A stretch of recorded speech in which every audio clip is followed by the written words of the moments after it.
Salam alaikum, bonjour. Je vous retrouve aujourd'hui pour une vidéo où je vais répondre à toutes vos questions. Vous êtes nombreux à m'envoyer des messages via Facebook ou Instagram. D'ailleurs, je réponds plus facilement sur Instagram. Je vais pas trop sur Messenger sur Facebook et j'ai pas le temps de répondre à tout le monde et en plus je reçois souvent les mêmes questions. Donc, je vais vous faire une vidéo pour répondre à toutes ces questions concernant le prix du camping-car, l'itinéraire, s'il vaut mieux acheter un camping-car au Maroc ou en France et d'autres questions que je reçois souvent en message. Donc, je vais commencer par me présenter puisque je l'avais fait très brièvement dans une vidéo de présentation de la chaîne. J'avais pas dit beaucoup d'informations et je reçois beaucoup de questions concernant l'âge de mes enfants, si j'ai un maram ou pas pour partir seule avec mes enfants. Donc, c'est vrai que je dis souvent que je suis seule avec mes enfants, mais des enfants qui ne sont plus des bébés. Mon fils va avoir bientôt 15 ans, Inch'Allah, et ma fille a 13 ans. Et moi, c'est Camille, j'ai 37 ans. Donc, comme j'expliquais dans les précédentes vidéos, on a tout quitté. J'ai quitté mon travail, j'ai quitté mon appartement et on a fait l'acquisition d'un camping-car pour vivre à plein temps dans un camping-car et commencer donc une vie nomade. Donc, actuellement, je suis en périphérie de Tanger. Donc, j'ai été 6 ans en appartement à Tanger et là, on vit depuis plus de 2 mois déjà tous les trois dans le camping-car, mais on n'a pas encore quitté Tanger puisque d'abord, dans un premier temps, j'attendais de finir mon travail. Maintenant, ça y est, j'ai quitté mon travail, mais maintenant, j'attends la fin des rénovations du camping-car où j'ai eu quelques mauvaises surprises. Donc, ça prend un petit peu plus de temps que prévu, mais pour dans quelques jours, quelques semaines, la vie nomade, la vraie aventure va enfin commencer, Inch'Allah. On me demande très souvent comment je vais faire financièrement. Donc non, je n'ai aucune économie, pas un dirham de côté, pas un euro de côté. Donc je vais continuer à travailler, mais plus dans le salariat. Cette fois-ci, j'ai le statut auto-entrepreneur et je vais cumuler plusieurs travails en ligne pour pouvoir travailler depuis mon camping-car et depuis n'importe quelle ville, même n'importe quel pays et pour toujours continuer à avoir des revenus. Et si ça ne suffit pas, j'ai pensé aussi à faire du woofing ou même à trouver des petits CDD sur place là où je serai si mes plusieurs petits travails que j'aurai en ligne ne suffisent pas.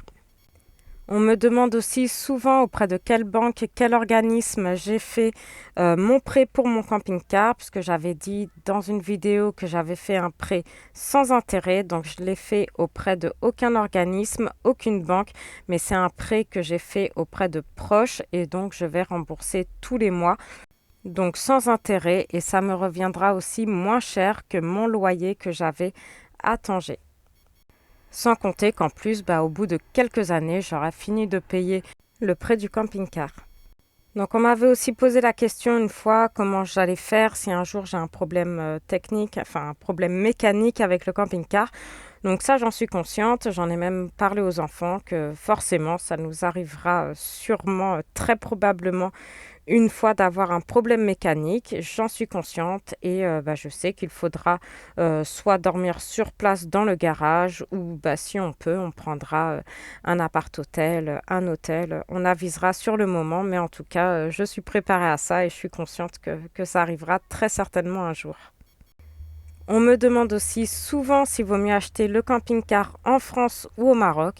Donc, il y a des avantages et des inconvénients dans les deux. En tout cas, sachez que si vous êtes franco-marocain, franco-marocaine, là, vous aurez le choix. Vous pourrez l'acheter soit en Europe, soit au Maroc. Mais si vous êtes étranger ayant déjà la carte de résidence au Maroc, il vous est interdit, donc moi il m'est interdit de conduire un véhicule immatriculé en Europe. Donc pour moi, j'ai été obligée donc d'acheter un camping-car au Maroc. Et sinon, les avantages de la France ou du Maroc, c'est qu'en France, les camping-cars sont beaucoup moins chers. Vous avez aussi beaucoup plus le choix.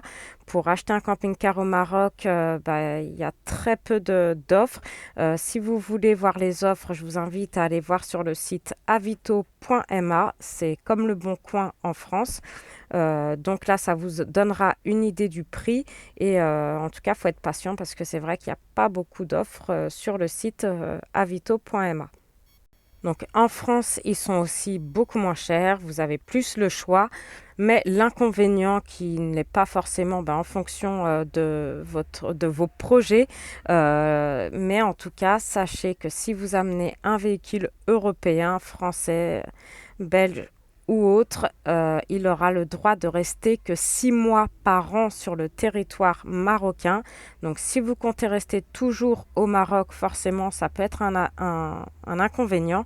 Après, si vous souhaitez faire un tour d'Afrique, un petit tour du monde, faire 6 mois au Maroc et 6 mois autre part, là, en effet, vaut mieux l'acheter en France, en Europe car cela reviendra beaucoup moins cher. Et d'ailleurs, mon itinéraire, on me demande aussi souvent par message privé, donc j'ai pas vraiment d'itinéraire précis. Je vais un peu aller au feeling, à viser sur le tas. On peut rien aussi trop prévoir avec la situation actuelle, les frontières qui ouvrent, qui ferment. En tout cas, moi, c'est vrai que mon rêve, Khair Inch'Allah, j'espère que je pourrai un jour, c'était de faire le tour d'Afrique, descendre par l'ouest, remonter par l'ouest et aller jusqu'au Moyen-Orient, visiter plusieurs pays du Moyen-Orient en faisant bien sûr un petit tour par l'Arabie Saoudite et en profiter pour faire le Hajj. Après, avec un vieux camping-car de 30 ans, ça va pas être si simple que ça. Vu mon compte en banque aussi, ça va pas être possible. Et vu la situation actuelle, ça va pas être possible non plus. Donc peut-être un jour, Allahu Alem, pour l'instant, pour commencer cette vie nomade, en tout cas, je vais commencer me contenter d'un tour du Maroc. En tout cas, il y a déjà beaucoup à faire au Maroc. Il y a déjà de magnifiques endroits à visiter. Je connais beaucoup le nord, mais je connais pas du tout le sud. Donc, je vais commencer par un petit tour du Maroc. On me demande souvent aussi le prix du camping-car. Alors, sachant que je vous ai jamais montré fait de camping-car tour, je vous ai jamais montré le camping-car, vous en savez pas trop à part qu'il a plus de 30 ans. Donc, vous donner le prix, ça va rien vous donner du tout comme idée des prix. Moi, je vous conseille plutôt d'aller sur le site avito.ma parce que là, les prix varient énormément. Ça peut être de 10 000 euros comme 50 000 euros, voire plus ou moins. Vraiment, les prix varient énormément et personne n'a les mêmes besoins. Il y en a qui vont avoir besoin de 2 couchages, d'autres 6. On n'a pas le même budget. Certains vont vouloir un camping-car récent, d'autres plus anciens en fonction du budget. Donc vraiment, vous donner une idée du mien, c'est pas que le prix du mien, c'est pas que je veux pas, mais vraiment ça vous avancera pas à grand chose. Donc allez faire un tour sur les annonces et en fonction de ce que vous avez besoin, de ce que vous recherchez, vous aurez une idée de prix pour les camping-cars, que ce soit en France ou au Maroc avec avito.ma. Et si vous avez d'autres questions, n'hésitez pas à les laisser en commentaire.